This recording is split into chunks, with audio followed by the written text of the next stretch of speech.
அஸ்மத்குருப்யோ நமஹ.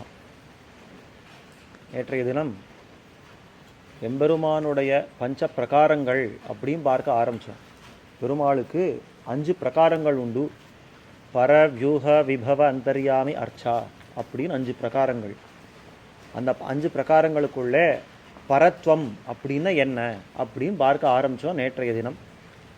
பரத்வம் அப்படின்னா ஸ்ரீவைகுண்டத்தில் பெருமாள் வீத்திருக்கிற ஒரு நிலை, வைகுண்டநாதனாக சேவை சாதிக்கிற ஒரு நிலை, அதுக்கு தான் பரத்வம் அப்படின்னு பேர். இதை நடாதூர் அம்மாள் அப்படின்ற ஒரு ஆச்சாரியருடைய ஸ்லோகத்தை கொண்டு அனுபவித்தோம். உத்யத்பானு சஹசிர பாஸ்வரவர வியோமாஸ்பதம் நிர்மல ஜானானந்த கனஸ்வரூபம் அமல ஜானாதிபி ஷட்குணைஹி ஜுஷ்டம் சூரிஜனாதிபம் திருதரதாங்காம்சம் சுபூஷோஜ்வலம் ஸ்ரீபூசேவியம் அனந்த போகி நிலையம் ஸ்ரீ வாசுதேவம் பஜே அப்படின்ற ஒரு ஸ்லோகம். அதில் அந்த பெருமாள் எப்படி இருக்கார், வைகுண்டத்தில் எப்படி வீத்திருக்கிறார் அப்படின்றத ரொம்ப ஆச்சரியமாக வர்ணிக்கிறார் நடாதூர் அம்மாள். அப்போ அந்த வைகுண்டநாதன் இருக்கிறாரு, அவர் அப்ராக்கிருதமான ஒரு மண்டலத்தில் ஒரு ஊரில் அவர் வீத்திருக்கிறார். நேத்திக்கே பார்த்தோம், அந்த வைகுண்டத்துக்கு அயோத்தியா அப்படின்னு பேர். அதில் இருக்கிற ஒரு 1000 கால் மண்டபம், அதுக்கு திருமாமணி மண்டபம் அபராஜிதா அப்படின்னு பேர். அந்த அபராஜிதான்ற ஒரு மண்டபத்தில் பெருமாள் வீத்திருக்கிறார். அந்த ஊர் எப்படி இருக்கிறது, வைகுண்டம்னா எப்படி இருக்கிறது அப்படின்னா அதுக்கு தான் காட்டுறார், ரொம்ப ஆச்சரியமாக காட்டுறார். அங்கே காலகிருத்த பரிணாமங்கள் கிடையாது. காலகிருத்த பரிணாமம்னா என்னன்றதை முதல்ல தெரிஞ்சுக்கணும். இப்போ நாம் இங்கே உட்காண்டிருக்கோம், எப்போ வந்து உட்கார்ந்தோன்னா 7 மணிக்கு வந்தோம் அப்படின்னு சொல்லுவோம். எப்போ முடிக்க போகிறோன்னா, சுவாமி நீர் 7:30 அப்படின்னு சொல்கிறீர், எனக்கு இப்போவே ஓடி போகணும் போல் இருக்கிறது, இருந்தாலும் ஏதோ உட்காண்டிருக்கேன் அப்படின்னு உட்காண்டிருக்கோம் இல்லையா. அப்போ இந்த 7 மணி ஆரம்பித்து எத்தனையோ 7:15 7:30 என்ன காலம் இருக்கிறதோ அது வரைக்கும் உட்காண்டிருக்கோம். அதுக்கு மேலே சொல்லுண்டே போனால் உமக்கு வேறு வேலை இல்லை, நமக்கு இருக்கிறது அப்படின்னு கிளம்பி போடுவோம் இல்லையா. அப்போ அந்த வேறு வேலை இருக்குது அப்படின்னு எப்படி தெரிஞ்சுக்கணும்னா காலத்தை பார்த்து தான், டைம் பார்த்து தான். அடுத்தடுத்த வேலை இருக்கிறது, இந்த காரியம் இருக்கிறது, கார்த்தாலனா இந்த காரியம் நடக்கணும், சாயங்காலம்னா இந்த காரியம் நடக்கணும், இத்தனை வேலைக்கு இந்த காரியங்கள் நடக்கணும் அப்படின்னு என்ன சொல்கிறதுன்னா காலகிருத்த பரிணாமம். காலம் இங்கே அது ராஜ்யம் பண்ணுறது. நமக்கு வேணுமோ வேண்டாமோ, ராத்திரியானா நம்ம தூங்கி தான் ஆகணும், நமக்கு சோர்வு வந்தே வரும், இந்த மாதிரியான விஷயங்கள் நடக்கிறது. இத்தனை மணியானால் எனக்கு பசி எடுக்கிறது, அதே மாதிரி இத்தனை வருஷங்கள் போனால் எனக்கு உடம்பு இந்த தோலெல்லாம் சுருங்க ஆரம்பிக்கிறது. 10 நிமிஷம் இருக்கலாம். அப்போ தோலெல்லாம் சுருங்க ஆரம்பிக்கிறது.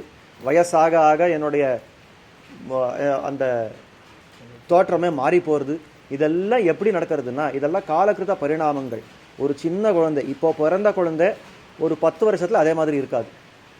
வேடிக்கையாக சொல்லுவாள், சின்ன வயசில் அந்த பிள்ளைகளை பார்த்துருவா. ஒரு 4 வருஷம் 5 வருஷம் கழித்து அந்த பிள்ளையை பார்க்குறச்சே, நீ அப்போது ஒரு 4 வருஷத்துக்கு முன்னாடி இவ்வளோண்டு இருந்தேன் அப்படின்வா.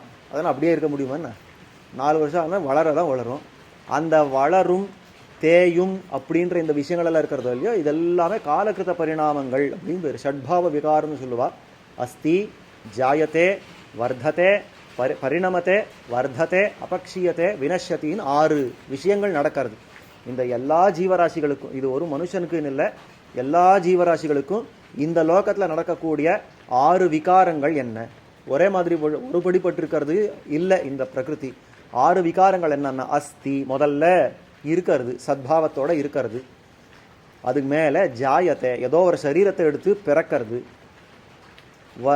பரிணமத்தை, அந்த சரீரம் கொஞ்சம் கொஞ்சமாக மாற ஆரம்பிக்கிறது. வர்த்தத்தை, வளருது. அபக்ஷீயத்தை, தேயறது, அதாவது ஒரு வயசுக்கு அப்புறம் அந்த அந்த வளர்ச்சின்றது நின்று போய் தேய ஆரம்பிச்சிடும், அந்த உடம்பு க்ஷீணிக்க ஆரம்பிக்கும். அப்போ அந்த தேயறது, கடைசியில் வினஷ்யதி, அந்த உடம்பு காணாமல் போயிடும். அப்போ அந்த அஸ்தி, ஜாயத்தை, பரிணமத்தை, வர்த்தத்தை, அபக்ஷீயத்தை, வினஷ்யத்தின்ற இந்த 6 இருக்கிறதே, இதுக்கு ஷட்பாவ விகாரம். ஷட்டுன்னா 6. இந்த 6 விகாரங்களுக்குள்ளே சுற்றிகிட்டே இருக்கும் நம்முடைய வாழ்க்கை. அது இந்த லோகத்தில் இருக்கிற வரைக்கும் எந்த சரீரத்தை எடுத்துட்டாலும் இது 6க்குள்ளே நடக்கணும். அப்போ இந்த 6 பரிணாமங்கள் இல்லாத ஊர் ஸ்ரீ வைகுண்டம். இந்த 6 பரிணாமங்கள் எதுவுமே அங்கே கிடையாது. எப்படி சொல்கிறீங்க சுவாமின்னா, இப்போது இந்த சரீரத்தை எடுத்து உட்காண்டிருக்கேன், எல்லாருக்கும் என்ன சொல்லுவோம், ஒரு 100 வருஷம் ஆயுசு. ஆழ்வார் சொல்கிறார், வேத நூல் பிராயம் 100ன்றார். அதாவது வேதம் சொல்லி வச்சிருக்கிறதா மனுஷனுக்கு 100 வருஷம் ஆயுசுன்னு. ஆனால் எல்லோரும் தொடுவாளோ? தொடறதில்லை. இருக்கட்டும், அது எப்படி இருந்தாலும் அந்த வேதம் அந்த 100 வருஷம் ஆயுசுன்னு சொல்கிறதே அது மீறி எல்லாம் நடக்க முடியாது. மிஞ்சி போனால் ஒரு 10 வருஷம் 15 வருஷம் மேலே போகலாமே ஒழிய, இப்போ எம்பெருமானார் 120 வருஷங்கள் வாழ்ந்திருந்தார் அப்படின்னு பார்க்குறோம். இந்த மாதிரி ஒரு 20 வருஷங்கள் அப்படி மீறி போகலாமே ஒழியா 200 400 500ன்னு இந்த காலத்தில் பார்க்க முடியாது. முன்காலத்தில் இருந்தால் போல இருக்கிறது இப்போ இல்லை. அப்படி இந்த இந்த ஆயஸ் அப்படின்றது இருக்கிறது அது ஏதோ ஒரு குறிப்பிட்ட காலத்துக்கு இருக்கிறது 100 வருஷம். அது முடிஞ்சா அடுத்த சரீரம் எடுத்துக்கணும், அது முடிஞ்சா அடுத்த சரீரம். இந்த மாதிரி இந்த ஊரில் இருக்கிற வரைக்கும் வேற ஒரு சரீரத்தை மாற்றி மாற்றி வேற அடுத்த சரீரம் எடுத்துகிட்டே இருக்கணும். மாறி மாறி பலவிறப்பும் பிறந்து அப்படின்னு ஆழ்வார் சொல்கிற மடிக்கு வேற வேற ஜென்மத்தை மேலே மேலே எடுத்துகிட்டே இருக்கணும். சங்கராச்சாரியருடைய வார்த்தை உங்களுக்கெல்லாம் பிரசித்தமாக தெரியும். புனரபி ஜனனம் புனரபி மரணம் புனரபி ஜனனி ஜடரேஷயனம் அப்படின்னு ரொம்ப ஆச்சரியமாக காட்டுறார். திரும்பவும் பிறக்க வேண்டியது, திரும்பவும் இறக்க வேண்டியது, திரும்பவும் தாயாருடைய கர்ப்பத்தில் போய் தூங்க வேண்டியது. இதை தவிர நமக்கு வேற ஒன்றும் வாழ்க்கையே இல்லை. அந்த மாதிரி ஆயிட்டு இருக்கு இப்படின்றார். அந்த மாதிரி இருக்கிறதே இதுக்கு ஷட்பாவ விகாரம் அப்படின்னு பேரு. இந்த மாதிரியான இந்த விகாரங்கள் எல்லாம் ஸ்ரீவைகுண்டத்தில் கிடையாது. அது எப்படி இருக்கும்? அது அப்ராக்கிருத்தமான மண்டலம் அப்படின்னு சொல்றாரு. அது எப்படி இருக்கும்னா ஒரு சரீரம் கிடைச்சா எப்பொழுதுமே அந்த யௌவனத்தோடைய அப்படியே இருக்குமா. தேவையில்லையா சுவாமி, நமக்கு இந்த மாதிரி அந்த சரீரம் இங்கே கிடைச்சா தேவையில்லைன்னா இங்கெல்லாம் கிடைக்காது. அதுக்கு தான் அது அப்ராக்கிருத மண்டலம். இது ரஜசு தமசுன்ற 2 அழுக்குகளோட கூடி இருக்கிறபடியால இங்கே அந்த மாதிரியாக இருக்கிற முடியாது. ஆனால் ஸ்ரீவைகுண்டத்தில் போனால் எப்பொழுதுமே ஒருபடிப்பட்டு இருக்கும். அந்த சரீரம் நித்திய யௌவனத்தோடு இருக்கும். அது மட்டும் இல்லை, நமக்கு வேண்டிய சரீரங்களை இஷ்டத்துக்கு அங்கே எடுத்துக்கலாம் அப்படின்னு காட்டுறது சாஸ்திரம். அதாவது இங்கே உட்காண்டிருக்கிறச்சே இந்த சரீரம் மட்டும்தான் முடியும். இந்த சரீரம் இப்போ நான் இந்த சரீரத்தோட இங்கே இருக்கேன்னா இத்தோட மட்டும்தான் கைங்கரம் பண்ண முடியும். சட்டுன்னு நம்ம ஊரில் ஏதோ ஒரு உற்சவம் நடக்கிறது, இங்கேயும் பார்க்கணும் அங்கேயும் பார்க்கணும், அங்கே போக ஆசை இங்கே நிற்க ஆசை, 2 ஆசை அப்படின்னா என்ன பண்ணலான்னா ஏதான ஒன்று விட்டு கொடுத்தாதான் முடியும். ஒன்றா ஊருக்கு போக முடியாது, இல்லை இங்கே விட்டு போகணும் அப்படின்னு இருக்கும். ஆனால் ஸ்ரீவைகுண்டத்தில் இந்த கைங்கரமும் பண்ணணும் அந்த கைங்கரமும் பண்ணணும்னா தாராளமாக 2 சரீரம் 20 சரீரம் 200 2000 எத்தனை சரீரங்கள் வேணும் ஏக காலத்தில் எடுத்துக்கலாம்.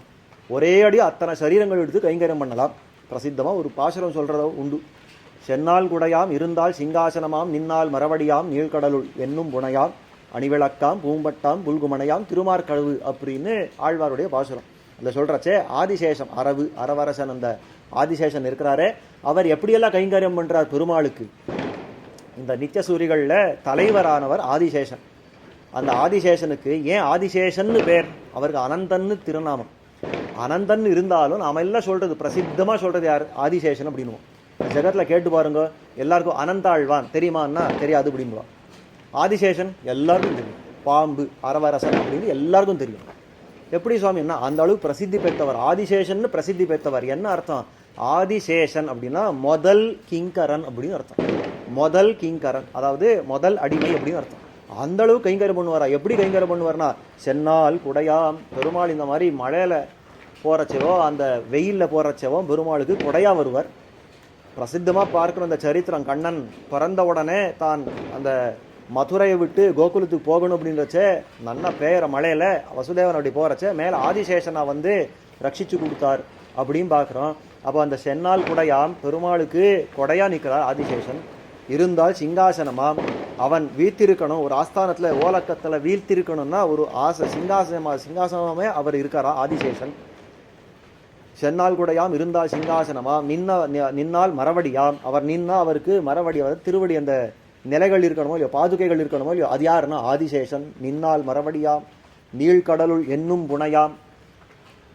அந்த அதாவது க்ஷீராப்தியில் அவர் சயனிச்சிருக்கிறாரோ இல்லையோ அந்த கடலில் அவர் திருப்பார்கடலில் அவர் சயனிச்சிருக்கிறச்சே அதாவது நின்னால் மறுபடியும் நீர்கடலுள் என்னும் புனையாம் அப்படின்னு அவர் சயனிச்சுக்கிறதுக்கு அந்த படுக்கையாக இருக்காரா ஆதிசேஷன்.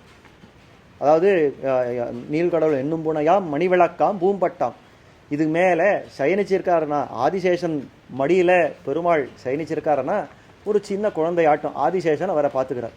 இப்போ சின்ன குழந்தை அந்த மடியில் இருந்தால் அதுக்கு வேண்டிய கிளுப்பை காட்டி ஒரு நல்ல மணி எல்லாம் அப்படி காட்டி நல்ல அந்த பராமரிக்கிற மாதிரி ஆதிசேஷன் தன் மடியில் தன் உற்சங்கத்தில் சயனிச்சிருக்கிற அந்த பெருமாளை பார்த்து என்ன பண்ணுவார்னா தன் பணங்களில் இருக்கிற தன் சிரஸில் இருக்கிற மணியெல்லாம் காட்டி கிளுப்பு காட்டுவாராம். அதாவது ஒரு பக்கத்தில் பார்த்தா சிவப்பாக இருக்கும், ஒரு பக்கத்தில் பார்த்தா நீளமாக இருக்கும், ஒரு பக்கத்தில் வெளுப்பாக இருக்கும். இதெல்லாம் காட்டி காட்டி காட்டி பெருமாளுக்கு ஆனந்தம் படுத்துகிறான். மணி விளக்காம், அவரே ஒரு மணி விளக்கு போல தான் ஜொலிக்கிறார். பூம்பட்டாம் புல்குமனையாம் திருமார்க்கரவு, பெருமாள் சாத்திக்கிற அந்த திருவரையில் சாத்திருக்கிற வஸ்திரங்கள் என்ன, அவர் சாத்திக்கிற திருவாபரணங்கள் என்ன, எல்லாமே ஆதிசேஷனாவே மாறுடுறது. அதான் ஆதிசேஷனை இத்தனை கைங்கரியங்கள் பண்ணுறாருன்னு எப்படி சுவாமி பண்ணுவார்? சென்னால் கொடையாம், பெருமாள் கிளம்புறச்சே நான் கொடையா இருக்கேன், அவர் கிளம்புறச்சே கொடையா இருக்கேன், வேற எதுவா இருக்கிறது இல்லை. திரும்பி அவர் உட்கார்றச்சே கொடைய அப்படின்ற ஒரு ரூபம் போய் நான் சிம்மாசனமா மாறிடுறேன் அப்படின்னு ஒரு ஆதிசேஷன்னா கிடையாது. ஏக காலத்துல மேல கொடையாவும் இருப்பார், கீழே சிம்மாசனமாகவும் இருக்கார், திருவடியில பாதுகையா இருக்கார், எல்லாமாகவும் ஒரே காலத்துல இருக்கிறதுக்கு அவர் சக்தி உண்டு. அவர் மட்டுமானா இல்லை, ஒவ்வொருத்தருக்கும் அந்த சக்தி உண்டு ஸ்ரீவைகுண்டத்தில். அப்போது நாம் எல்லாம் அங்கே போனால் எப்படி இருக்கோம்னா, எத்தனை சரீரங்கள் வேணாலும் எடுத்துக்கலாம், எத்தனை காலத்துக்கு வேணால் கைங்கரியம் பண்ணலாம். யாவது ஆத்மபாவி, ஆத்மாவுக்கு அழிவே கிடையாது. அப்போ ஆத்மா இருக்கிற காலத்துக்கும், அதாவது கால தத்துவம் அப்படின்றது ஒன்று இருக்கிற வரைக்கும் அங்கே கைங்கரியம் பண்ணிட்டே இருக்கலாம்.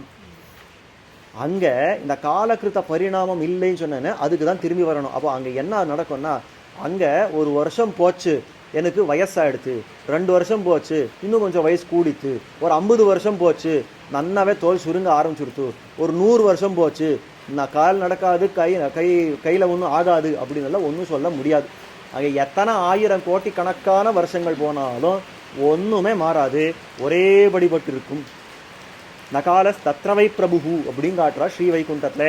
அப்பேற்பட்ட திவ்யமான ஊர்.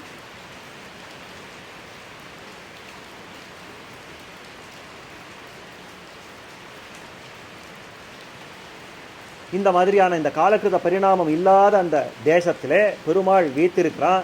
எப்படின்னா, அங்கே எல்லாம் எந்த சந்திரன் இருக்கானா, சூரியன் இருக்கானா, அங்கே எது அங்கே ஜொலிக்கிறது, எது அங்கே பிரகாசம் கொடுக்கறது, அங்கே வெளிச்சத்தை எது கொடுக்கறதுன்னா இதெல்லாம் ஒன்றுமே வெளிச்சம் கொடுக்காது. ந தத்ர சூரியோபாதி ந சந்திர தாரகா. அது அந்த உபனிஷத்து சொல்றது. அங்கே சூரியன் கிடையாது, சந்திரன் கிடையாது, நட்சத்திரங்கள் கிடையாது, வேற இந்த குதோயம் அக்னி இப்படின்னு இந்த அக்னி எல்லாம் ஒரு வெளிச்சம் கொடுக்க முடியுமா அந்த ஊரில்? இதெல்லாம் ஒன்றுமே வெளிச்சத்தை கொடுக்காது. என்ன இருண்டு இருக்குமா அந்த ஊர்? இருட்டோட இருக்குமான்னா இல்லை. இந்த ஊரெல்லாம் எங்கேயுமே எந்த மூலையும் கிடையாதுன்ற அளவுக்கு அங்கே பிரகாசம் இருக்கும். எப்படின்னா, தஸ்ய வாசா சர்வவிதம் விபாத்தின்னு எம்பெருமான் தன்னுடைய திருமேனில வரக்கூடிய அந்த பிரகாசம் இருக்கிறதே, அந்த பிரகாச மாத்திரத்தில் மொத்தம் ஸ்ரீவைகுண்டத்தை பெருசா அவன் வெளிச்சத்தோட வச்சிருக்கிறாராம் பெருமாள். அப்பேற்பட்ட ஒரு அற்புதமான ஊர் ஸ்ரீவைகுண்டம். தன்னுடைய திருமேனி காந்தியாலேயே அங்கே வெளிச்சத்தை காட்டக்கூடியவர் பெருமாள், அந்த பிரகாசம் படுத்துபவர் பெருமாள். அந்த பெருமாளை விஷ்ணு சஹஸ்ரநாம அத்தியாயத்தில் ரொம்ப ஆச்சரியமாக ஸ்தோத்திரம் பண்ணுறது. நம்ம எல்லாம் நித்தியம் விஷ்ணு சஹஸ்ரநாமம் சேவிக்கிறோம் இல்லையா? அங்கே சேவிக்கிறச்ச என்ன சொல்கிறது? ஆரம்பத்தில் முக்தானாம் பரமாகதி அவ்யயா புருஷா சாட்சி க்ஷேத்ரஜ்ஞா அக்ஷரயேவச்சா அப்படின்னு இந்த 6 திருநாமங்கள் ஸ்ரீவைகுண்டநாதனுக்கு அப்படின்னு காட்டி கொடுத்துருக்கார் நம்முடைய ஆச்சாரியர்கள். முக்தானாம் பரமாகதிகி, இங்கே இந்த சம்சாரத்தை விட்டு கிளம்பி போகிற இந்த இந்த முக்தாத்மாக்கள் இருக்காளே, இந்த முக்தாத்மாக்கள்னா திரும்பி இந்த சம்சாரம் பக்கத்தில் திரும்பி வராதவா, அவர்களுக்கு தான் முக்தர்கள் அப்படின்னு. நாம எல்லாம் என்னவா இருக்கிறோம்னா பத்தர்கள், கட்டுப்பட்டவர்கள். அந்த முக்தர்கள் அப்படின்னா யாருன்னா கட்டு விடுவிச்சவர்கள் அப்படின்னு. அந்த கட்டு இல்லாதவர்களுக்கு தான் முக்தர்கள் அப்படின்னு பேரு. அந்த முக்தர்கள் எங்க போறான்னா ஸ்ரீவைகுண்டத்துக்கு போறா. அந்த முக்தர்களுக்கு மேலான கதியா இருக்கிறான் எம்பெருமான். அந்த முக்தர்கள் எல்லாம் போனால் சேவிக்கக்கூடிய எம்பெருமானா இருக்கிறான். முக்தானாம் பரமாகதிகி அவ்யயா. அவனை எத்தனை நாள் எத்தனை பேர் எத்தனை சேவித்தாலும் எத்தனை கைங்கரியம் பண்ணாலும் கொஞ்சம் கூட குறையாதவன். அதை காட்டுறது அவ்யயா அப்படின்னு. யயம் அடையிறதுன்னா குறைஞ்சு போகிறது. இப்போ பிரசாதம் பண்ணி வைக்கிறீங்க, கொஞ்சம் கொஞ்சம் கோஷ்டியாக சேர்றச்சே கொஞ்சம் கொஞ்சம் விநியோகம் பண்ணுறச்சே குறைஞ்சு போய்டுறது. கடைசியில் அந்த பாத்திரத்தை கழுவி பக்கத்தில் வச்சுடுறோம். அடுத்து வர்றவாளுக்கு சுவாமி பிரசாதம் ஆயிடுச்சு அப்படின்னு. அந்த மாதிரியா பெருமாள் அந்த அமிர்தமாக இருக்கிறான் எம்பெருமான். அதை அனுபவிக்க குறைஞ்சு போயிடுவான்னா இல்லை, அவனுக்கு அதாவது அபர்யாப்தாமிருதம் அப்படின்னு. அபர்யாப்தாமிருதம்னா எத்தனை அவனு அனுபவிச்சாலும் அப்பொழுதைக்கப்பொழுது என் 6ஆம் அமுதம் அப்படின்னு சொல்றபடிக்கு புதுசா அனுபவங்களை கொடுத்துட்டே இருக்கிறான். அவ்யயா, குறையாதவன். எத்தனை பேர் எத்தனை ஆயிரக்கணக்கான லட்சக்கணக்கான ஜனங்கள் வந்தாலும், அந்த ஜீவாத்மாக்கள் வந்தாலும் எத்தனை கைங்கரியம் பண்ணி எத்தனை அவன் அனுபவிச்சாலும் இம்மி கூட குறையாதவன். அவ்யயா புருஷா. புருஷகான்னு என்ன? புரி, அதாவது புரு சனோதி பகு ததாத்தின்னு அர்த்தம். நிறைய கொடுக்குறான், அள்ளி அள்ளி விஷயங்களை கொடுக்குறான். என்ன கொடுக்குறான் சுவாமி? அங்கே என்ன செல்வம் வேண்டி இருக்கிறதுனா தன்னையே அனுபவிக்கிறதுக்கு தன்னுடைய பக்தர்களுக்கு கொடுத்துட்றானோ இல்லையோ. இந்த ஊர்லெல்லாம் யார்கிட்டயானு போகிறோம், சுவாமி எனக்கு கொஞ்சம் டொனேஷன் கொடுங்கோ அப்படின்னா ஒரு 10,000 ரூபாய், 1 லட்சம் ரூபாய் என்னவோ கொடுக்குறா. இந்த பெரிய பணக்காராளில் இருக்காளே அவகிட்ட போய் நீங்களே கொஞ்சம் என் கூட வந்துடுங்கன்னா வருவாளோ? இந்த கல்பக விருட்சம் இருக்கிறது, அந்த கல்பக விருட்சத்தை கிட்ட போய் நீ எனக்கு இதை கொடு அதை கொடுன்னா கொடுக்கும், நீயே என் கூட வந்துடுன்னா வருமோ? அதெல்லாம் வராது. அது இருக்கிற இடத்துல தான் இருக்கும், நாம் போய் கேட்டுட்டே இருக்க வேண்டியது.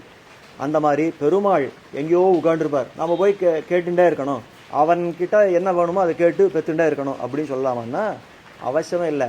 நாம் அவனுக்கு பக்தர்களாக இருந்துட்டா, அவனை தவிர வேற ஒன்றும் அறியாதவர்களாக இருந்துட்டா அவனே நம்ம கூட கிளம்பி வந்துடுவான். அதுக்கு தான் சொல்கிறார் புருஷக. புருஷகன்னா நிறைய கொடுக்குறவன். இந்த ஊருக்கே அதிபதியாக நிற்கிறாவே தேவப்பெருமாள். அந்த தேவப்பெருமாளுக்கு தேவாதிராஜன் வரதராஜன் அப்படின்னு. வரதராஜன்னா என்ன அர்த்தம்? வரம் ததாதி, வரங்களை கொடுப்பவன், அவனுக்கு வரதன் அப்படின்னு. அந்த வரதன்னாலே வரங்களை கொடுக்கறதுன்னாரு, அதுக்கு எதான் வரத ராஜா அப்படின்னு பேர் வரணும் அப்படின்னா, வரதர்கள் இந்த ஊரில் ஆயிரக்கணக்காக இருக்கா, லட்சக்கணக்காக இருக்கா? போய் கேட்டால் கேட்டதெல்லாம் தங்கள் சக்தியில் இருக்கிறதெல்லாம் கொடுத்துருவா. ஆனால் அவர்கள் அந்த பேர்பட்ட அந்த வரதர்களுக்கெல்லாம் ராஜாவாக இருக்கிறான். ஆனபடியால் இவனுக்கு வரத ராஜான்னு பேர். அப்படி என்ன இவன் ராஜாவாக இருக்கிறான், என்ன அரசாக இருக்கிறான், அப்படி என்ன வரத்தை கொடுத்துட்றான்னா வேற ஒன்றும் இல்லை. இப்போ தான் சொன்னோம் இல்லையோ, மற்றவாளெல்லாம் நீயே வா அப்படின்னால வரமாட்டா, என்ன இருக்கிறதோ சக்தியில் என்ன இருக்கிறதோ அதை மட்டும் கொடுப்பா. இந்த வரதராஜன்னா தானே தன்னையே கொடுத்துட்றான். இருக்கிறதுலே பெரிய செல்வம் தானே பெருமாள். பெருமாளை தவிர பெரிய செல்வம் வேற ஒன்றும் இல்லையே. அப்போ அந்த இருக்கிறதுலையே உயர்ந்த செல்வமான பெருமாள் தன்னை தானே கொடுத்துன்றானோ இல்லையோ, அதை விட பெருசாக வேற யாரும் கொடுக்க முடியாது. ஒருத்தன் 10 லட்சம் கொடுத்தா ஆஹா இவன் ரொம்ப ஜாஸ்தி கொடுத்தான்றோம். அதுக்கு மேலே ஒருத்தர் 10 கோடி கொடுத்தா 10 லட்சம் கொஞ்சம் பக்கத்தில் நில்லு, 10 கோடி முதல் மரியாதை அப்படின்வோம். இந்த மாதிரி இந்த 10 கோடி முதல் மரியாதை கொடுக்குறோமே, பெருமாளுக்கு எந்த மரியாதை கொடுக்கறதுன்னா இருக்கிறதுலையே அது மதிப்பே கட்ட முடியாத அளவுக்கு உயர்ந்த ஒரு விஷயம், தன்னை காட்டிலும் மேலான ஒரு விஷயம் இல்லைன்றபடிக்கு இருக்கிற ஒரு விஷயம், அப்பேற்பட்ட தன்னையே கொடுத்துட்றானோ இல்லையோ, அவனுக்கு எந்த மரியாதை கொடுக்கணும்? அதை காட்டுறது புருஷா. தன்னையே கொடுத்துட்றான், அனுபவ விஷயமா தன்னை கொடுத்துட்றான். அவ்யயா புருஷா சாட்சி. இதெல்லாம் கொடுக்கறது மட்டும் இல்லை, இந்த ஊரில் நிறைய பேருக்கு ஒரு வழக்கம் உண்டு. எதான கேட்டாளா, சரி இத்தனை ரூபாய் கொடுத்தேன் அப்படின்னு கொடுத்துருவா. அதுக்கப்புறம் திரும்பியே பார்க்க மாட்டா. அது அந்த ரூபாய் வச்சுன்னு அவள் என்ன பண்ணா, நிஜமாவே உத்தாரம் ஆனானா இல்லையா இதை பற்றி கவலையே இல்லை, அவள் பாட்டுக்கு அவள் இருந்துருவா.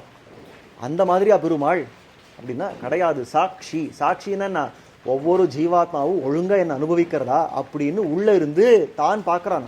அந்த ஜீவாத்மாக்கள் அந்த எம்பெருமான அனுபவிக்கிறச்சே அவன் அதுக்கு சாட்சியாக இருக்கிறான். நன்னா அனுபவிக்கிறது, இந்த ஜீவாத்மா என்ன நன்னா அனுபவிக்கிறதுன்னு அவன் சந்தோஷப்படுறானா, அதுக்கு தான் சாட்சி அப்படின்னு பேரு. இந்த ஜீவாத்மா அவனை அனுபவிக்கிறது. புருஷா சாட்சி. க்ஷேத்ரஜ்ஞா, இதுதான் ரொம்ப ஆச்சரியமான ஒரு திருநாமம். இந்த க்ஷேத்ரஜ்ஞா சொல்றதுக்காக இத்தனை தூரம் சொல்லணும் வந்தேன். இந்த க்ஷேத்ரஜ்ஞான்ற இடத்துல நம்முடைய ஆச்சாரிய பரம்பரையில் ஒரு அத்விதீயரான ஒரு ஆச்சாரிய மகனீயர் பராசர பட்டர் அப்படின்றவர் இந்த விஷ்ணு சஹஸ்ரநாம அத்தியாயத்துக்கு ஒரு அத்புத வியாக்கியானத்தை ஏற்றிருக்கிறார், பகவத் குண தர்ப்பணம் அப்படின்னு. அதில் இந்த க்ஷேத்ரஜ்ஞான்ற இடத்துல தான் சொல்றார், முக்தேபியா சுவானுபவம் பிரதாத்தும் ததேகாந்தம் க்ஷேத்திரம் ஜானாதி இது க்ஷேத்ரஜ்ஞா அப்படின்னு. இந்த முக்தர்கள் எல்லாம் இருக்கிறாள் இல்லையா, இந்த முக்தர்கள் எல்லாம் வந்தால் அந்த ஸ்ரீவைகுண்டநாதன் அந்த எம்பெருமானை எங்கே சேவிக்கலாம்? இப்போ இந்த பெருமாள் இங்கே இருக்கார், இந்த பெருமாளை எங்கே சேவிக்கலாம்? அழகிசிங்கர் பெருமாளை எங்கே சேவிக்கலாம்னா எல்லாரும் இங்கே வாங்கோ, ஆண்டாள் சன்னிதியில் நீங்கோ, இங்கே தான் சேவை. மூலஸ்தானத்தில் கிடையாது, உள்ளே எல்லாம் ரெனோவேஷன் நடக்கிறது, திருப்பணி நடக்கிறது, அங்கே போக முடியாது, சொல்லிடுமோ இல்லையோ, அங்கே கதவை அடைச்சிட்டு உட்காத்துறோமோ இல்லையோ. அந்த மாதிரி ஸ்ரீவைகுண்டநாதன் அப்படின்னு போனால் ஸ்ரீவைகுண்டத்தில் அந்த திருமாமணி மண்டபத்தில் தான் சேவை, வேற எங்கேயும் சேவை கிடையாது, அடைச்சுடுவாரா? கிடையாது. ஸ்ரீவைகுண்டம் எப்படி இருக்கும்னா திரிபாத் விபூத்தின்னு பேர். ஸ்ரீவைகுண்டத்துக்கு என்ன பேர்னா திரிபாத் விபூதி. இந்த மொத்தம் லோகங்கள் 14 லோகங்கள் கொண்ட ஒரு அண்ட கட்டாகம் என்ன இருக்கிறதோ, இந்த மாதிரியான லட்சக்கோட்டிதான அண்ட கட்டாகங்கள் தான் இந்த ஊரில் இருக்கிறதா லீலா விபூதியில். அன்றைக்கே பார்த்துருக்குறோம், லீலா விபூதி என்னன்னா நித்திய விபூதி என்னன்னா பார்த்துருக்குறோம். இந்த லீலா விபூதிக்கு 3 மடங்கு இருக்குமா ஸ்ரீவைகுண்டம். யோசனை பண்ணி பார்க்கறது. லீலா விபூதியை எத்தனை பெருசுன்னு நம்மளால் கண்டுபிடிக்க முடியாது. இன்னைக்கு இருக்கிற எத்தனை பெரிய சயின்டிஸ்டாக இருந்தாலும் ஸ்பேஸ் எத்தனை பெருசாக இருக்கிறதுனா எவனாலும் சொல்ல முடியாது. Infinite space அப்படின்வான். எவனாலையும் அதை இதுக்கு அளவு இதுன்னு காட்டவே முடியாது. அந்த அளவுக்கு இந்த ஊரே இருக்கிறதே. அப்போ இதுக்கு மும்மடங்குன்னா யோசனை பண்ணி பார்க்குற ஸ்ரீவைகுண்டம் எத்தனை பெருசு, அதுக்கு மேலெல்லை அப்படின்றத காட்டவே முடியாது. அப்பேற்பட்ட அந்த திரிபாத் விபூதி அத்தனை பெரிய லோகத்தில் ஒரு சின்ன திருமாமணி மண்டபத்தில் மட்டும்தானே அவகாசம் இல்லை. என்ன பெருமாள் எப்படி வச்சுருக்காருன்னா, அத்தனை பெரிய இடங்கள்ல இங்கே எப்படி லோக்கங்களாக இருக்குமோ, இங்கே எப்படி அண்டமண்டமாக இருக்குமோ, அந்த மாதிரி அங்கேயும் லோகங்களாக இருக்கும். எத்தனையோ அற்புதமான மண்டபங்கள், மலை, நதிகள் எல்லாமே அங்கே இருக்கும். அந்த இடங்களெல்லாம் ஏகாந்தமாக தெரிஞ்சுச்சுட்டு இருக்காங்க பெருமாள். இந்த ஜீவாத்மா வந்தா இவனுக்கு தனிப்பட்ட அனுபவத்தை இந்த இடத்துல கொடுக்கணும், இந்த ஜீவாத்மா வந்தா இவனுக்கு தனிப்பட்ட அனுபவத்தில் அங்கே கொடுக்கணும் அப்படின்னு ஒவ்வொருத்தனுக்கும் தனித்தனியாக தேடி வச்சுட்டு இருக்காரா பெருமாள். திருவாய்மொழி 2ஆம் பத்து 10ஆம் திருவாய்மொழி ரொம்ப ஆச்சரியமான பதிகம். கிளரொளி இளமை கெடுவதன் முன்னம் வளரொளி மாயோன் மருவிய கோயில் அப்படின்னு ஆரம்பிக்கிறது. திருமாலிருஞ்சோலை மலையில பெருமாளை அனுபவிக்கிறார் ஆழ்வார். அந்த பெருமாள் திருமாலிருஞ்சோலையில ஏன் வந்தான் அப்படின்னு அங்கே ஈடு 36 அப்படின்ற வியாக்கியானத்தில் அவதாரிக்கையில் ரொம்ப ஆச்சரியமாக காட்டுறோம். இது முன்னாடி ஆழ்வார் அழுதார், கதறினார், ஐயோ பெருமாளுக்கு நான் கைங்கரியம் பண்ணணும், இந்த உடம்பு என்ன பாதிக்கிறதே, இந்த உடம்பு என்ன பாதிக்கிறதே அப்படின்னு எல்லாம் ரொம்ப கஷ்டப்படுற காலத்தில் பெருமாள் பார்த்தாரா, உடம்பு பாதிக்கிறதுன்னு ஏன் ஆழ்வீர் கஷ்டப்படுறீர், நீர் தான் என்கிட்ட வர முடியலன்னா நானே உங்ககிட்ட வந்துடுறேனே, உங்ககிட்ட வந்துட்டு நன்னா உங்ககிட்ட இந்த கைங்கரங்களெல்லாம் கொள்றேனே அப்படின்னு பெருமாள் திரும்பி கீழே இந்த லோகத்துக்கு வந்துட்டார். இங்கே வந்தவர் பார்த்தாராம், ஆழ்வார் என்ன அனுபவிக்கணும், நான் ஆழ்வார் அனுபவிக்கணும், நமக்கு 2 பேருக்குள்ள குறுக்க ஒருத்தன் வந்துட்டு எனக்கு கார் கொடு வீடு கொடு அப்படின்னா டிஸ்டர்ப் பண்ணக்கூடாது. இந்த மாதிரி டிஸ்டர்பன்ஸ் இல்லாத ஒரு ஏகாந்தமான இடத்த பார்க்கணுமேன்னு பார்த்தாரா பெருமாள். இன்னைக்கும் திருக்கோவில்களில் போனால் மற்ற எல்லா திவ்ய பிரபந்தங்களில் புறப்பாட்டில் சேவிச்சுடுவான். திருவாய்மொழி மட்டும் எக்காரணம் கொண்டு இந்த மாதிரி திருவீதியில் நடந்து எல்லாம் போயெல்லாம் கேட்கவே மாட்டார் பெருமாள். ஏன்னா அவன் அத்தியாபகால் சுவாமி எல்லாம் எங்கேயும் போயிட்டே இருக்கா, அவள் பின்னாடி ஓடி போயெல்லாம் திருவாய்மொழியாக கேட்க முடியும். திருவாய்மொழின்னா அதுக்குன்னு தனி மரியாதை. இத்தனைக்கும் மேலே வரப்போகிறது அத்தியனோத்சவம் வரப்போகிறதே. இது எப்படி ஆரம்பிச்சதான் திருமங்கை ஆழ்வார் கதை தனியாக சொல்கிறேன். அந்த ஆழ்வார் திருநக்ஷத்திரம் நெருங்குற நான் அந்த விஷயத்த சொல்கிறேன். அப்போ அந்த அத்தியனோத்சவம் எப்படி ஆரம்பிச்சதுன்னா, திருமங்கை ஆழ்வார் பிரார்த்திச்சார் இந்த திருவாய்மொழிக்கு வேதத்துக்கு சாமியம் கொடுக்கணும். பிரார்த்தித்த உடனே பெருமாள் சொன்னாராம், இந்த மாதிரியெல்லாம் கேட்டால் முடியாது, திருவாய்மொழிக்குன்னு ஒரு மண்டபத்தை கட்டும், 1000 கால் மண்டபத்தை கட்டணும், அங்கே நம்மாழ்வாரை ஏழை பண்ணணும், ஏகாந்தமாக இருந்து நானும் ஆழ்வாரும் ஒருத்தர் அனுபவிக்கணும், அந்த மாதிரி ஏற்பாடு பண்ணி பண்ணணும்னா அந்த மாதிரி தான் நடக்கிறது இன்னைக்கு வரைக்கும் அப்படின்னு பார்க்குறோம். எதுக்காக சொல்ல வந்தேன்னா, மற்ற எல்லா திவ்ய பிரபந்தங்கள் 3000 ஒரு தட்டு, திருவாய்மொழின்ற 1000 ஒரு தட்டு. அந்த அளவுக்கு திருவாய்மொழியை அனுபவிக்கிறார் பெருமாள்னா ஏகாந்தமாக அனுபவிக்கிறார். வேற எந்த டிஸ்டர்பன்ஸ் கிடையாது. நடுவில் நீ வா, நீ இந்த காரு கேளு, நீ வா, நீ இந்த பஸ்ஸு கேளு அப்படின்னால இந்த டிஸ்டர்பன்ஸ் எல்லாம் எதுவுமே வச்சுக்கிறது இல்லை பெருமாள்.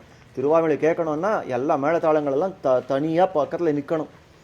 இந்த ஓலக்கத்தில் பெருமாள் வீத்து இருக்கணும். வேற எங்கேயும் எந்த நடமாட்டமும் இல்லாமல் பெருமாள் அதுக்கு திருச்செவி சாத்தணும் அப்படின்னு வச்சிருக்கான். அப்போ அந்த அளவுக்கு இந்த நம்மாழ்வாரை அனுபவிக்கணும் பார்த்தார பெருமாள். இந்த லோகத்தில் பார்த்தாராம், இந்த லோகத்தில் இருக்கிறவாளெல்லாம் அடிக்கடி என்னை வந்து தொல்லை பண்ணாமல் நானும் ஆழ்வாருமா ஏகாந்தமாக எங்கே அனுபவிக்கலாம் அப்படின்னு பார்த்தவர். இந்த லோகத்தெல்லாம் சுற்றி பார்க்குறச்சே ஒரு மலை தென்பட்டது. அதுதான் திருமாலிருஞ்சோலை மலை அப்படின்னு சொல்லப்படுறது.